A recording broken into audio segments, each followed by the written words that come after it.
नमस्कार दोस्तों, जय माता दी। आज मैं आपको तुलसी माता की कहानियाँ सुनाने जा रही हूँ, तो प्रेम से बोलिए तुलसी माता की जय, विष्णु भगवान की जय। एक बुढ़िया माई अपने बेटे के साथ रहती थी। वह बहुत कंजूस थी। पुत्र के शादी के बाद बहू घर में आई। बहू बहुत ही संस्कारी और धार्मिक प्रवृत्ति की थी। रोज सवेरे स्नान आदि से निवृत्त होकर पूजा पाठ ध्यान किया करती थी और तुलसी माता को सींचती, तुलसी माता के सामने दीपक जलाती और तुलसी माता की कहानी किया करती थी। हर 3 महीने बाद तुलसी माता के व्रत का उद्यापन करती थी। जब 3 महीने पूरा हुआ तो अपने सास से कही, माँ जी, मेरे व्रत का संकल्प पूरा हो गया है। व्रत के उद्यापन करने के लिए कुछ पैसे दे दीजिए। बुढ़िया माई कंजूस स्वभाव के कारण पैसे देने से मना कर दी और बोली, बहू, इतना पूजा पाठ ध्यान न किया कर, घर का कुछ काम कर लिया कर। बहू सास की बात सुनकर उदास हो गई। कुछ समय बाद कुएं पर पानी भरने गई। वहीं पर उसकी पड़ोसन मिली। पड़ोसन ने पूछा, क्या हुआ, तुम इतनी परेशान क्यों दिख रही हो? बहू ने अपनी सारी व्यवस्था पड़ोसन को सुनाई। पड़ोसन बोली, कल इसी समय पानी भरने के बहाने मेरे घर आ जाना, हम दोनों मिलकर उद्यापन विधि पूरा कर देंगे। बहू ने अपना नाक का नथ उतार कर पड़ोसन को दे दिया और बोली, इसे बेचकर पूजा सामग्री का सारा वस्तु ले आना। अगले दिन बहू पानी भरने के बहाने से पड़ोसन के घर गई। वहाँ पर उद्यापन विधि की और कथा कहानी सुनी। विधि अनुसार उसका उद्यापन विधि पूरा हो गया। बहू घर आकर घर का काम करने लगी। कुछ समय बाद सास की नज़र बहू के नाथ पर गई। सास ने पूछा, बहू, तुम्हारा नथ कहाँ गया है? बहू ने तुलसी माता से क्षमा मांगते हुए बोली, पता नहीं माँ जी, कहाँ गिर गया है। सास ने पूछा, बहू कहाँ कहाँ गई थी? वहीं पर चलो खोजते हैं। बहू ने कहा, पहले तो कुएं पर पानी भरने गई थी, उसके बाद गोबर के कंडा बनाने गई थी। सास बहू को लेकर पहले कुएं पर गई। नथ वहाँ पर नहीं मिला। फिर बाग में गोबर के कंडे में जाकर देखा। दोनों खोजने लगी। सास बहू से कहा, कंडा तोड़ कर देखो, और वह दोनों कंडे तोड़ने लगे। दोनों ने जैसे ही कंडा तोड़ा, दोनों के कंडे में एक एक नथ निकला। सास ने कहा, नथ तो एक ही गिरी थी, 2 कैसे हो गई? सास फिर एक और गोबर का कंडा तोड़ा, उसमें भी नथ मिला। अब सास कंडे तोड़ती जाए और नथ उसमें से निकलता जाए। सास ने बहू की ओर देखा और पूछा, यह क्या माजरा है? तब बहू ने सास से क्षमा मांगते हुए सारी बात बता दिया और कहा, यह तो तुलसी माता की आशीर्वाद है। एक नथ बेचकर उनके व्रत का उद्यापन की थी और उन्होंने मुझे इतनी सारी वापस कर दिया। सास बहू की बात सुनकर बहू से क्षमा मांगने लगी। बहू ने कहा, माँ जी, क्षमा मुझसे मत मांगिए, तुलसी माता से मांगिए। सास ने तुलसी माता से क्षमा मांगी और बोली, बहू, अब हम दोनों मिलकर तुलसी माता की पूजा पाठ करेंगे और तुलसी माता के व्रत का संकल्प करेंगे और कथा कहानी सुना करेंगे। इस प्रकार बुढ़िया माई के घर में तुलसी माता के कृपा से धन धान्य का भंडार भर गया। कुछ समय बाद बहू को पुत्र रतन की प्राप्ति हुई। हे तुलसी माता, जैसे आपने बुढ़िया माई और उसकी बहू की सभी मनोकामनाएं पूर्ण की, वैसे ही सबकी करना। इस कथा कहानी को सुनने वाले सुनाने वाले सबके घर में अन्न धन भर देना, सबको संतान सुख देना। तो प्रेम से बोलिए तुलसी माता की जय। किसी गांव में एक छोटी सी लड़की अपने माता पिता के साथ रहती थी। जब वह लड़की थोड़ी बड़ी हुई और उसको समझ आने लगा, तब से वह तुलसी माता की पूजा करने लगी। उसका प्रतिदिन का नियम था कि वह तुलसी माता का पूजन करने के बाद ही खाना खाती थी। धीरे धीरे समय बीतने लगा और वह लड़की शादी के योग्य हो गई। तब उसके माता पिता ने उसकी शादी कर दी। शादी में उस लड़की के माता पिता ने उसे एक तुलसी का गमला दिया। वह लड़की अपने ससुराल चली गई। ससुराल में वह प्रतिदिन सवेरे उठती, तुलसी पूजन करती और फिर उसके बाद ही खाना खाती। उसकी 2 जेठानियाँ भी थीं। वह दोनों उसका मजाक उड़ाती कि बड़ी नियम धर्म वाली बनती है। उन दोनों को उसे बड़ी ईर्ष्या होती थी, इसीलिए वह दोनों तुलसी जी का गमला छुपा देती थीं।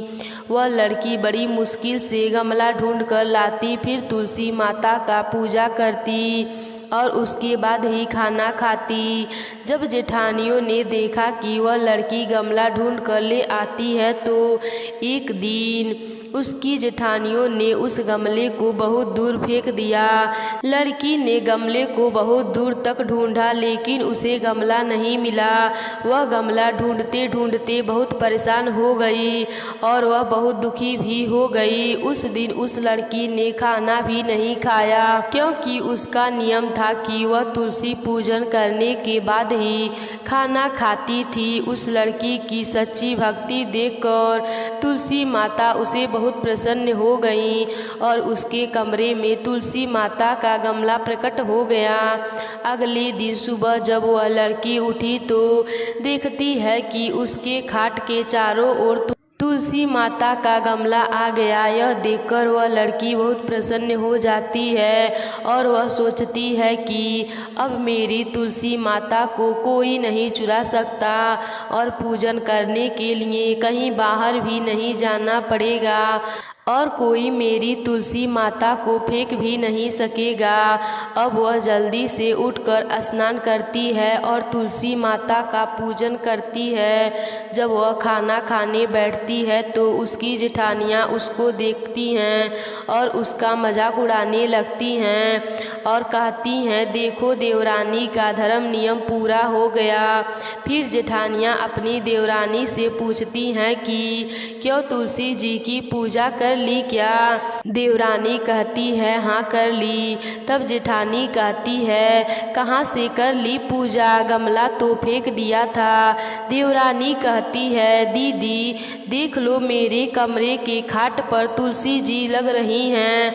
तब जेठानियाँ अपने देवरानी के कमरे में जाती हैं और वहाँ खाट पर चारों कोने पर तुलसी का गमला देखती हैं। तब जेठानियाँ अपने किए पर शर्मिंदा होती हैं और वो अपने देवरानी और तुलसी माता से क्षमा याचना करती हैं और कहती हैं कि छोटी, तुम्हारी भक्ति सच्ची है, हमने तुम्हें बहुत परेशान किया, हमें माफ़ कर दो।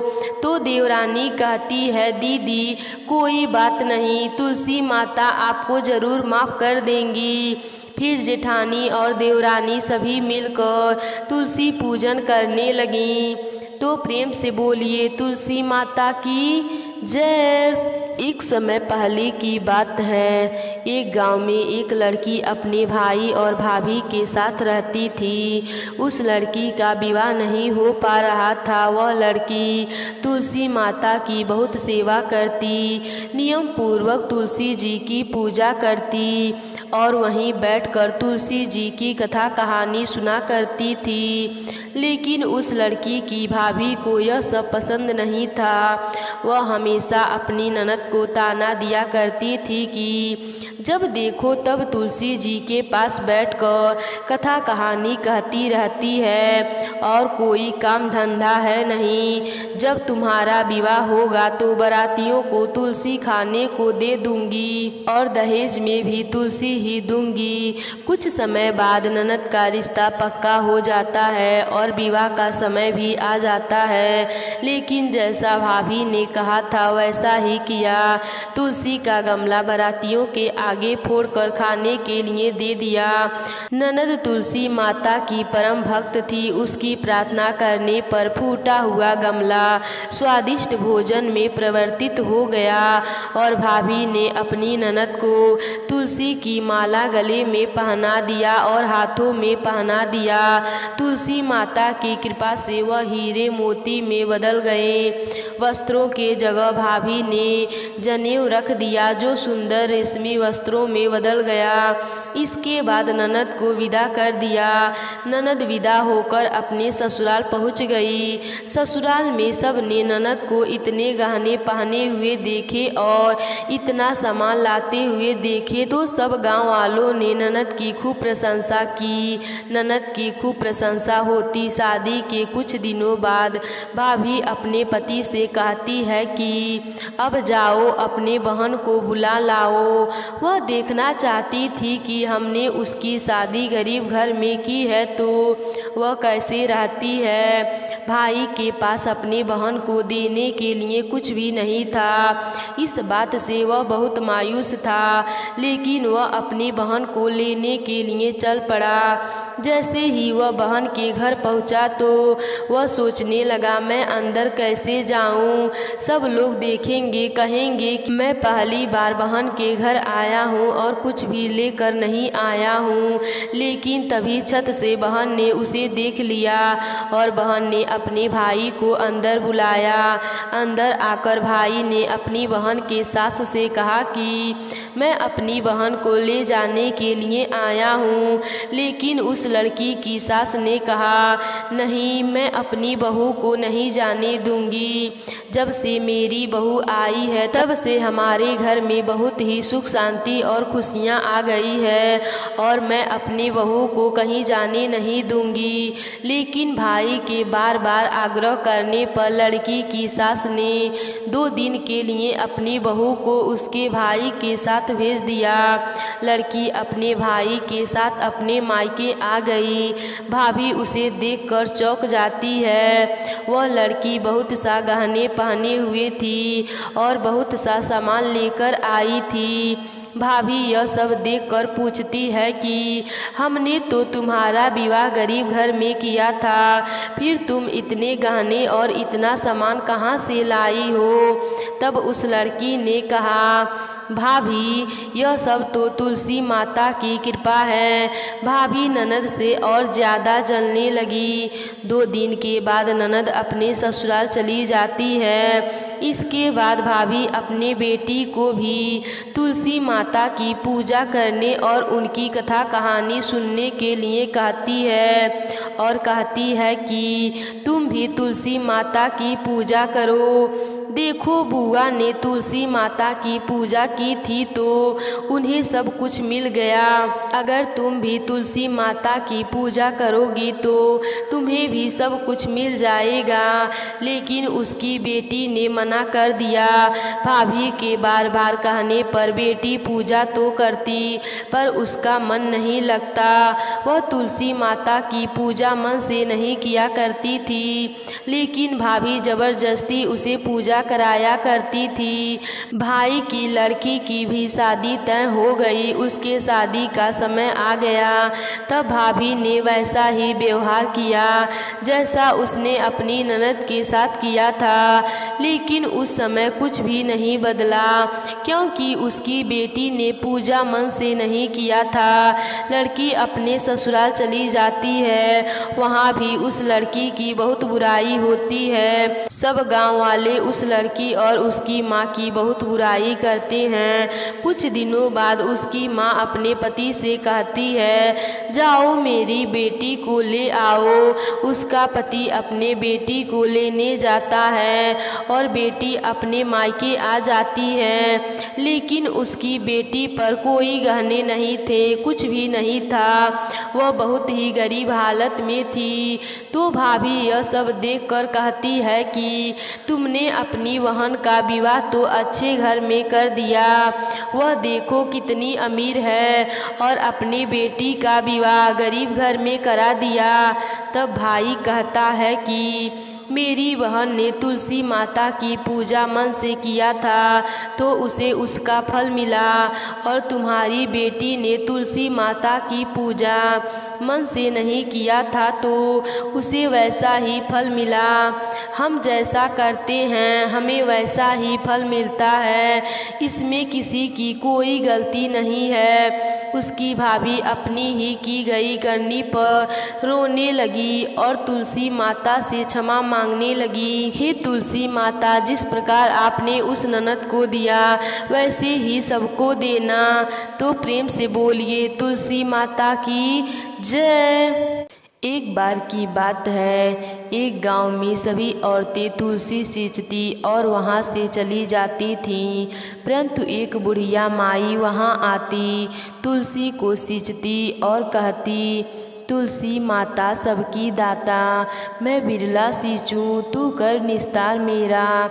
तुलसी माता अड़ुआ दे लडुआ दे, पीताम्बर की धोती दे, मीठा मीठा ग्रास दे, वैकुंठ का वास दे, चटके की चाल दे, पटके की मौत दे, चंदन की गांठ दे, झालर की झनकार दे, साईं का रास दे, दाल भात का जीवन दे, 11 की मौत दे और दे श्री कृष्ण का कांधा दे। बुढ़िया माई रोज आती और रोज यही बात कहती, तुलसी माता से कहती। उसकी बात सुनकर तुलसी माता सूखने लगी। एक दिन भगवान श्री कृष्ण वहाँ आए और पूछने लगे, हे तुलसी, तुम्हें इतनी औरतें सींचती हैं, मीठा भोग लगाती हैं, गीत सुनाती हैं, फिर तुम क्यों सूख रही हो?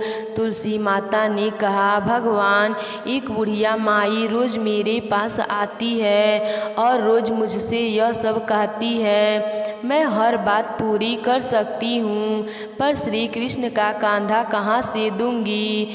तब भगवान श्री हरि विष्णु बोले, जब भी वह मरेगी तब कांधा देने मैं स्वयं आऊँगा। जब बुढ़िया माई का देहांत हो गया तब सारे गांव वाले इकट्ठे हुए और उन्हें शमशान ले जाने की तैयारी की जाने लगी। जब लोगों ने उन्हें उठाने लगे तो वह इतनी भारी हो गई कि किसी से भी नहीं उठी। सब बोले कि बुढ़िया माई इतना पूजा पाठ करती थी, फिर भी इतनी भारी कैसे हो गई? तभी एक बूढ़े ब्राह्मण के रूप में भगवान श्री हरि विष्णु स्वयं वहाँ आए और पूछने लगे, क्या हुआ? तो सभी कहने लगे, पापीन थी इसीलिए भारी हो गई है। तब वह बोले, मुझे इसके कान में एक बात कहने दो, शायद उठ जाए। लोग बोले, ठीक है, तुम भी बोल लो। भगवान बुढ़िया माई के पास आए और उसके कान में कहने लगे, बुढ़िया माई मन की निकाल, ले अड़ुआ ले गड़ुआ ले, पीताम्बर की धोती ले, मीठा मीठा ग्रास ले, वैकुंठ का वास ले, चटके की चाल ले, पटके की मौत ले, चंदन की गांठ ले, झालर की झनकार ले, दाल भात का जीवन ले, एकादशी की मौत ले और ले श्री कृष्ण का कांधा भी ले ले। इतना कहते ही बुढ़िया माई हल्की हो गईं। भगवान अपने कंधे पर उसे ले गए और बुढ़िया माई को मुक्ति मिल गई। हे तुलसी माता, जैसे आपने बुढ़िया माई को मुक्ति दिलाई वैसे ही हम सबको दिलाना। जैसे उसे श्री कृष्ण का कांधा मिला वैसे भी हम सबको दिलाना। तो प्रेम से बोलिए तुलसी माता की जय। अब मैं आपको सुनाऊंगी भगवान गणेश जी की कहानी। तो प्रेम से बोलिए गणेश भगवान की जय। पहले की बात है, एक गांव में एक सुखी परिवार रहता था। उस परिवार में 4 लोग थे, माता पिता और उनके एक बेटा और एक बेटी रहते थे। जब दोनों बच्चे बड़े हो जाते हैं तो माता पिता अपने बेटी के लिए अच्छा घर वर देखकर उसका विवाह कर देते हैं। बेटी का नाम धानी था और बेटा का नाम निर्धन था। बेटी के विवाह के कुछ साल बीतने पर बेटी का जुड़वा बच्चा होता है, एक लड़का और एक लड़की। और कुछ समय बीतने पर इधर माता पिता निर्धन का भी विवाह कर देते हैं। निर्धन के घर में लड़की का जन्म होता है कुछ साल बीत जाने के बाद निर्धन के माता पिता की मृत्यु हो जाती है। माता पिता की मृत्यु हो जाने के बाद निर्धन पर बड़ी मुसीबत आ जाती है।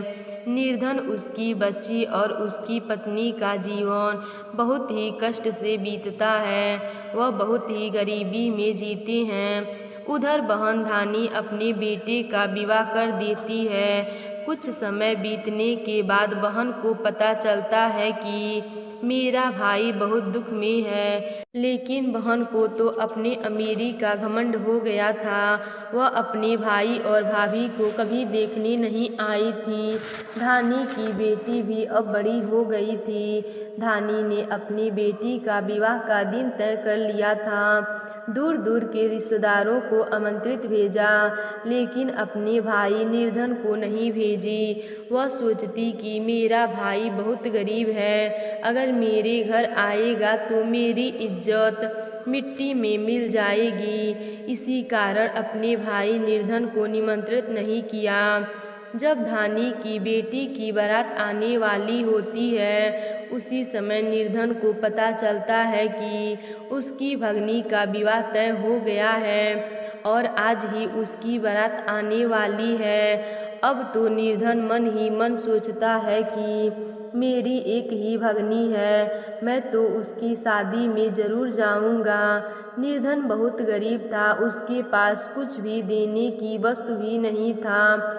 आसपास के घरों से बिछुआ, चूड़ी और साड़ी का इंतजाम किया और पैदल ही लेकर धानी के घर चल दिया। जैसे ही अपनी बहन के घर के सामने पहुंचा, उस समय धानी की देवरानी छत के ऊपर खड़ी थी और घर के बाहर दूर खलिहान में बारात खड़ा था। जैसे ही देवरानी निर्धन भाई को देखती है, वैसे ही दौड़ी दौड़ी अपनी जेठानी के पास जाती है और कहती है, जी जी निर्धन भैया आए हैं, घर के बाहर खड़े हैं। धानी पूछा, कैसे आए हैं और क्या पहना है? देवरानी ने कहा, पैदल आए हैं और फटी पगड़ी और फटी धोती पहने हैं। बहन बोली, मेरे ससुर जी हवेली के सामने दुकान में बैठे हैं, मुझे शर्म आती है। भाई को बोलो कि पीछे के दरवाजे से आए। भाई के आते ही धानी ने भाई को एक कमरे में बंद कर दिया और बाहर से ताला लगा दिया।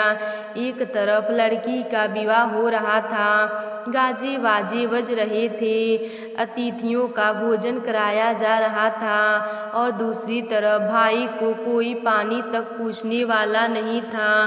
भांजे की बहू को दया आ गई, उसने दरवाज़ा खोल दिया। दरवाज़ा खोलते ही भाई वहाँ से भागा। 2 दिनों से भूख प्यास के कारण उसे चक्कर आने लगे। रास्ते में गणेश भगवान जी का मंदिर था, वहाँ जाकर गिर गया। रोते रोते गणेश भगवान जी को अपनी व्यवस्था सुना दी और बोला, आज मेरी गरीबी के कारण से मेरी सगी बहन ने मुझे धुतकार दिया। घर जाने पर मेरी पत्नी जब पूछेगी कि विवाह से क्या मिठाई लाए हैं तो मैं क्या जवाब दूंगा। गणेश भगवान जी को उस पर दया आ गई और वो बोले, मेरे बगीचे से ककड़ी और तरबूज तोड़ कर ले जा। भाई ने ककड़ी तोड़कर झोला भर लिया और अपने घर गया। घर जाते ही बच्चों ने पूछा, पिताजी बुआ के यहाँ से हम लोगों के लिए क्या लाए हैं? झोला खोलते ही छोटे तरबूज सोने के गेंद में बदल गया। बाकी तरबूज काटे तो उसमें से हीरे मोती निकले। पत्नी बोली, आप अपनी बहन के घर से इतना कुछ क्यों लाए हैं? आपकी बहन ने हम लोगों को बहुत ज़्यादा दे दिया। भाई ने कुछ जवाब नहीं दिया और गणेश भगवान जी की कृपा से उनके दिन बदल गए। भाई का काम धंधा जोरों से चलने लगा। धीरे धीरे गहने बने, रहने के लिए मकान बन गए। पत्नी बोली, ननद जी को बुला कर लाओ। भाई नए कपड़े नए जूते पहनकर रथ में बैठकर बहन को लेने गया। देवरानी बोली, भाभी जी आपके भैया आए हैं। बहन ने पूछा कैसे आए हैं और क्या पहना है। देवरानी बोली रथ में बैठकर खूब ठाट बाट से आए हैं। बहन बोली मेरे भाई को बोलो कि हवेली के सामने से आए, मेरे ससुर देवर जेठ देखेंगे। भाई का बहन ने खूब स्वागत किया। भाई बोला मैं तुम्हें लेने आया हूँ। बहन बोली मुझे भी बहुत दिन हो गए, चलो मैं चलती हूँ। भाई बहन को लेकर अपने घर आया। भाई और उसकी पत्नी ने बहन को खूब आदर सत्कार किया। धानी ने जो जो चीज़ें मांगी भाई ने वह सब बनवा कर दिया। बहन बोली भाई मुझे जूते चाहिए। भाई मोची को बुलाया और कहा मेरे बहन के लिए ऐसी जूती बनाओ जो मुँह से बोले। भाई ने बहन को बहुत सारा धन देकर विदा कर दिया, पर अभी तक वह जूती नहीं आई थी। बहन रवाना होने लगी तब मोची जूतियाँ लेकर आया। बहन ने जूती पहनते ही जूतियाँ बोली निर्धन भाई की पैसे वाली बहन, अगर गणेश जी का बगीचा नहीं होता तो आज क्या करती बहन। भाई की पत्नी ने पूछा यह कहाँ से आवाज़ आ रही है। भाई ने कहा सुबह का समय है, कोई जीव जंतु बोल रहा होगा। भाई ने घोड़े गाड़ी को जल्दी जाने को कहा। बहन के जाते ही पत्नी जिद करके बैठ गई कि जूतियाँ क्या बोल रही थीं। पति ने अपनी पूरी आपबीती सुनाई कि कैसे बहन ने मुझे 2 दिन तक भूखा रखा, कमरे में बंद कर दिया। भांजे की बहू ने दरवाज़ा खोला, तब मैं बाहर आया और गणेश जी के चरण में जा पहुँचा। गणेश भगवान की कृपा से हमारे दिन बदले हैं। उसने अपने पत्नी को सारी बात बताई। तब पत्नी बोली अगर मुझे पहले मालूम होता तो मैं आपके बहन को कुछ भी नहीं देती, मेरा दिया हुआ सब कुछ वापस लेकर आओ। तब पति बोला सुहासिनी के आशीष से ही तो हमें गणेश जी ने सब कुछ दिया है। अगर वह मुझे भूखा प्यासा कमरे में बंद नहीं करती तो मैं भला गणेश भगवान जी के मंदिर में क्यों जाता। क्या मैं गणेश जी को अपना दुखड़ा सुनाता। तुम अपना मल मैला मत करो, अपने पर तो गणेश भगवान जी की कृपा है और किस चीज़ की कमी है। फिर दोनों गणेश भगवान जी को प्रणाम किया और गणेश भगवान जी के नित्य नियम की कहानी सुनने लगे। तो प्रेम से बोलिए गणेश भगवान जी की जय।